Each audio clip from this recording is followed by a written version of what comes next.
Hello guys, how's it going? My name is Dalaran, and in this video, we actually got another update for class changes. It looks like Blizzard is starting to put a lot more of these out a lot more often. We were aware that Blizzard, usually at the end of a beta cycle, does a massive dump of different updates with class tunings added, and it looks like with Shadowlands approaching very soon, Blizzard is scrambling together to get a lot of these changes out.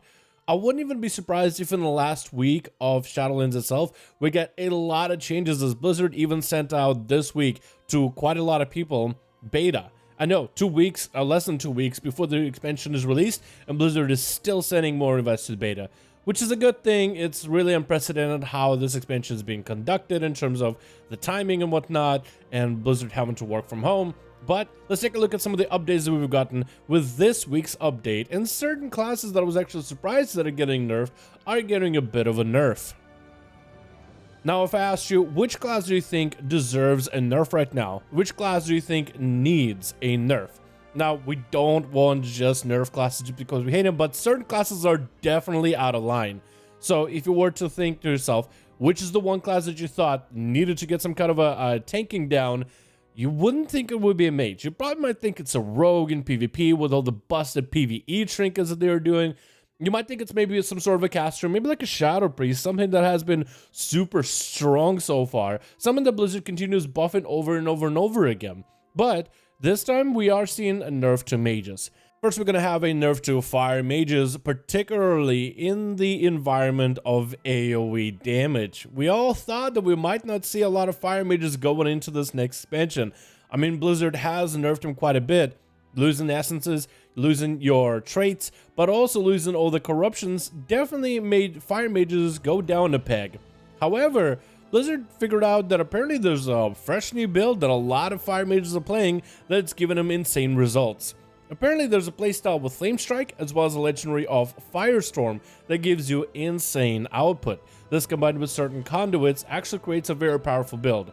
Some mages have been playing this with a very short combustion playstyle. They're able to get a bunch of Flame Strikes out that are super powered up together with a conduit, and a conduit can increase the range of your Flame Strike but also the damage. Flame Strike also doesn't have a target cap, which is probably why a lot of mages are starting to gravitate towards it.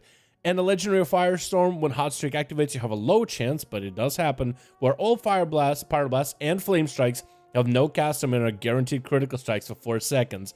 So whether you have Combustion for 100% crit or this legendary proc for 100% crit, it makes a very powerful combo.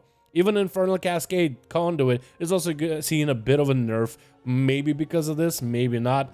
I actually tried out with this build, and it's something I cannot really play properly. It's something I actually have to kind of get used to and play, but I played with another fire mage that actually has been playing this playstyle, and they seem to do some insane damage just kind of out of nowhere.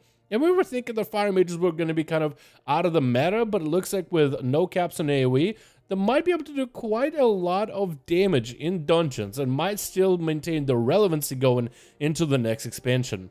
Then we're seeing frost mages getting yet another nerf.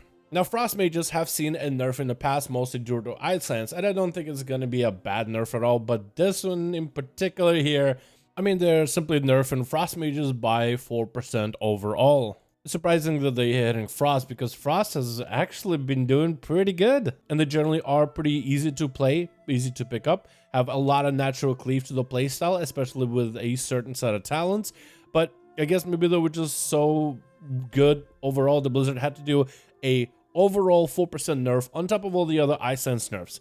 Then you also had a Frost Mage change to Icy Propulsion Conduit, where while Icy Veins is active, your critical hits reduce the cooldown of this ability, and I guess maybe mages were getting way too much value out of it, so Blizzard is further nerfing it. It doesn't seem like a major nerf, and I doubt we're gonna not see Frost Mages ever, but it's just kind of weird how Frost was kind of doing okay. It was actually doing kind of good, getting kind of popular, you know, after you had Fire really blowing people away. Arcane had that massive missile build that everybody were playing that was doing more than your health worth of damage. And out of all the specs, Frost is just kind of cruising along, is doing well. It's actually looking pretty good for PvP. And then we're seeing mages seeing a nerf. I don't think a mage as a class would have been the first class that I thought, oh, okay, maybe that needs some adjustment. But I guess Blizzard decided to nip it as early as possible. Also, all 3 specs of mages. I've seen the Rune of Power reduced slightly. I think it's because now it bakes into whatever burst cooldown you have with its combustion, whether it's Arcane Power or Icy Veins. It's just proven to be itself a little bit too strong, so Blizzard is slightly reduced in its duration. Then we have a Retribution Paladin legendary nerf. So this isn't a nerf to paladins in general, but if you were working your way towards playing a paladin and maybe picking up this particular legendary, maybe mostly for Mythic Plus dungeons for some ranged paladin build, then this one is Blizzard is kind of curbing this one. So the change to Tempest of the Lightbringer will now make Divine Storm not a projectile like it was a projectile back in Legion, but rather when you use Divine Storm, you project an additional wave of Divine Storm looking ability that'll strike all enemies up to 20 yards in front of you for 20% of the damage of your Divine Storm. Normally, your Divine Storm's damage is increased by 20, so in terms of damage numbers of, let's say, the enemies you hit, it's about the same. However, what this legendary allowed Paladins Retribution to do is become kind of like a pseudo-range class. The game itself, whether it's Mythic Pluses, whether it is raids, a lot of the PvE loves range classes for one reason or another. So with this legendary, Retribution Paladins actually could have made some kind of a ranged build, and some players were even trying it out, where Retribution Paladin auto attacks isn't really a huge portion of your damage. You want the Crusader Strikes, Judgments, and having that ranged Divine Storm in Mythic Pluses and even in raids would have given you a little bit of an edge over other classes, giving you a little bit of this like hybridness capability, which would have been kind of dope. This ability, the change to Divine Storm, would have also had no target cap at all, which would have been really easy to play with, but with this setup, it looks like it's a little bit, I would say, a little tougher to play with. Another thing that we have that's a change, that's actually kind of a buff for priests, but might end up seeing a nerf sometime soon, is the change to their Spiritshell.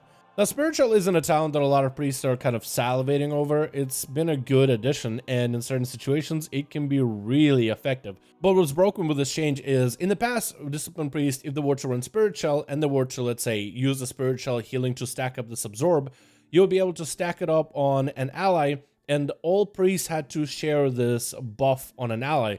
The buff would have a cap. It had a cap of how much absorption you can get. So you couldn't have a bunch of priests just stack like insane shields in order to maybe, you know, cheese through certain mechanics with insane shields. You basically take no damage. So with this change, you actually now have every priest get their own instance of Spiritshell.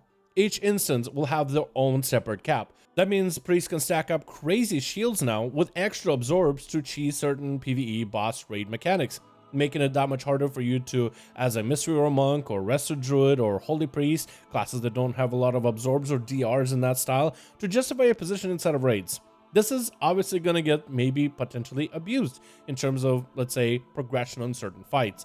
People will be going for potentially 4 Disc Priests within a raid, and unless you're a Disc Priest with Spiritshell, you're not really bringing that extra to the table because that shield is huge. You can absorb so much damage. Now that each priest has their own instance of that shield, that can be massive, and it's a fairly short cooldown. Obviously, something like this, most likely, I'm saying obviously, but I'm more hopefully saying, hopefully this gets nerfed. But I guess we'll just have to wait and see where it goes from there. But that's going to be all the updates we have for the day. Thank you guys so much for checking out this video. Let me know your thoughts in the comments below. Were you surprised by these changes or not? I'm actually surprised Fire Mages and Frost Mages are taking a bit of a nerf. But anyway, thank you guys so much for watching. Hope you guys enjoyed, and I'll see all of you in the next one.